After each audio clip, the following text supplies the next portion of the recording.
se supera tanto para los cónyuges que se divorcian como para los hijos. Ahora, de ahí en adelante hay una cantidad de manifestaciones de malignidad que se pueden agregar y que dan lugar precisamente a esto que nos interesa ahora, que es trabajar con la violencia que se genera en los divorcios. Usted la vez pasada, doctor, y me quedó ese comentario suyo ante los muchos que me quedaron, claro, ¿no? Señalaba que hay casos donde, o muchos casos, donde cuando se produce un divorcio, uno de los cónyuges pretende que también los hijos se divorcien del otro. Esto lo recuerdo ahora porque hay un tema que sé que va a ser tratado en el simposio, ahora a fin de agosto, 28, 29 y 30, recordamos, ¿no? Sí. En el Colegio de Abogados, que es el tema de lo que se denomina SAP, ¿no es cierto? Síndrome de alienación parental. Si ustedes le decimos síndrome de alienación parental y pasan en este momento frente al televisor, ¿de qué estarán hablando? ¿De qué estamos hablando?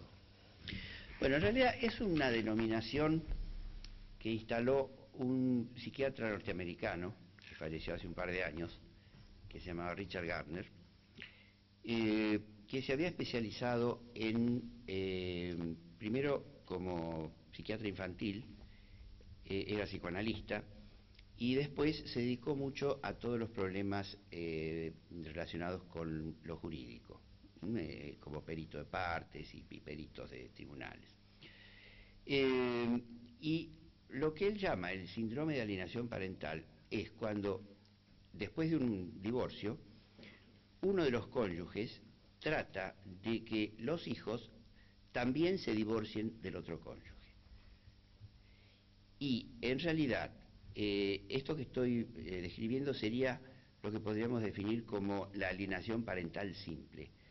El síndrome de alienación parental, que a mí no me gusta la denominación porque es muy médica, Sí, y esto en realidad...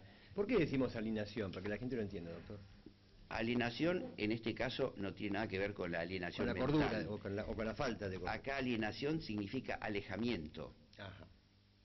Es decir, sería el síndrome de alejamiento del padre. Parental es del padre.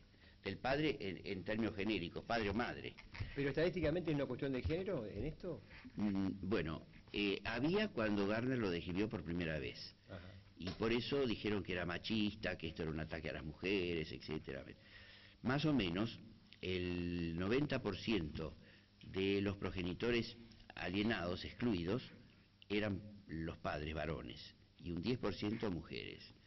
Ahora, sucede que con todos los cambios que ha habido en la sociedad, porque esto tiene más o menos unos 15 años de existencia, con todos los cambios sociales que ha habido, han sucedido una cantidad de situaciones que podrían explicar de alguna manera lo que está pasando ahora, que más o menos la proporción se ha emparejado. Ajá. En este momento hay más o menos, por supuesto que esto varía de un país a otro, Sí, pero más o menos en términos generales, alrededor de un 60% de padres alienados y un 40% de madres alienadas. Es decir, que se ha incrementado muchísimo la cantidad de madres alienadas. De manera que el argumento de que esto era una cuestión de género no tiene ningún sustento, porque prácticamente están parejos, ¿no? Y esto, doctor, también no se relaciona un poco con el cambio en la actitud de los padres hombres, del padre, digo padre, no masculino, en las últimas décadas en relación con los hijos, porque antes uno tenía la idea, ¿no?, y de ahí viene el famoso régimen de visitas, ¿no?, que a mí siempre me pareció patético hablar de que un padre visite a su hijo, sí, pero hace unas décadas lo visitaba, ¿no?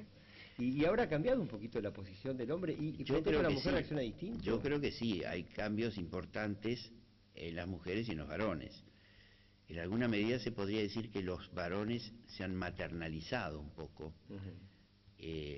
Hay hechos significativos. Por ejemplo, a mí me impactó mucho la primera vez que ya hace unos cuantos años vi en Estados Unidos, cosa que ahora hay acá en muchos lugares, en los baños de hombres, en los shoppings o en los cines, en lugares, cambiadores para bebés. Es decir, ¿qué se supone? Que puede haber un papá que está con un bebé solo, por lo menos solo, sin ninguna mujer, y que tiene que arreglárselas para cambiarle los pañales a su bebé. Y para eso lo lleva al baño de hombres, donde hay un cambiador, donde uno acuesta al bebé y lo cambia. Es decir, esto es algo absolutamente novedoso.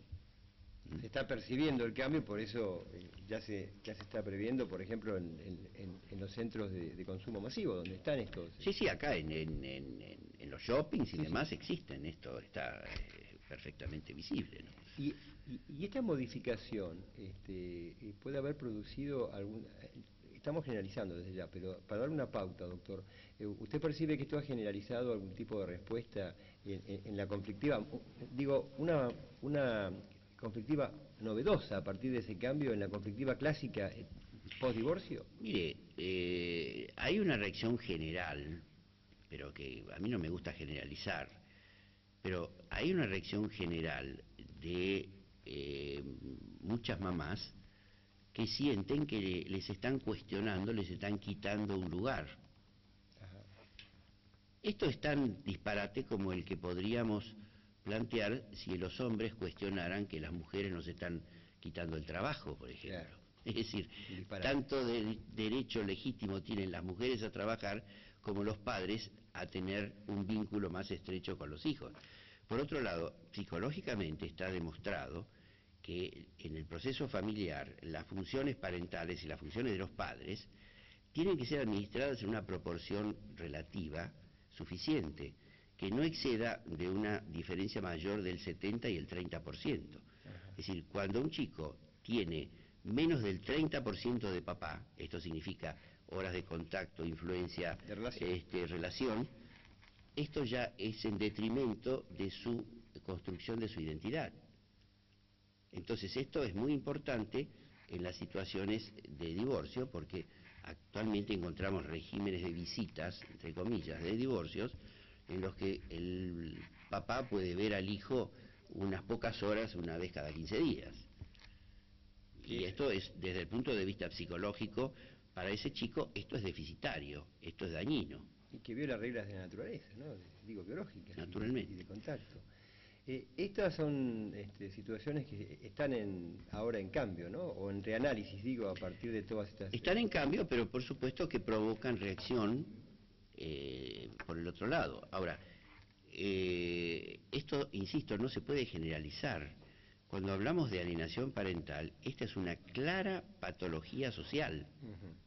Es decir, no se puede decir que en general esto sucede y que esto es algo normal o común. Lo que no se puede es ignorar. Esto es una patología muy frecuente, pero es una patología. Entonces, hay que tenerlo muy claro. Y el tema está también cómo esta percepción desde su campo, doctor, cómo esto se ve desde los abogados que hacen derecho de familia y desde los jueces. Por suerte lo tenemos hoy aquí al doctor Alejandro Lesser, así que lo vamos a escuchar en un rato, y antes que él seguramente al doctor Alejandro Molina, que nos va a dar la visión de los abogados. Y le pido que no se vaya, doctor, porque al cierre del programa yo quisiera terminarlo con usted para explicarles a la gente, pero yo tengo la impresión de que esto no es solamente para abogados o terapeutas, sino que todo aquel que tenga interés en conocer en profundidad algo que por ahí lo afecta mucho, puede ir al Colegio de Abogados de San Isidro a fin de mes, ¿verdad?, a interiorizarse de todo esto. Seguimos en un momento en Justicia para Todos.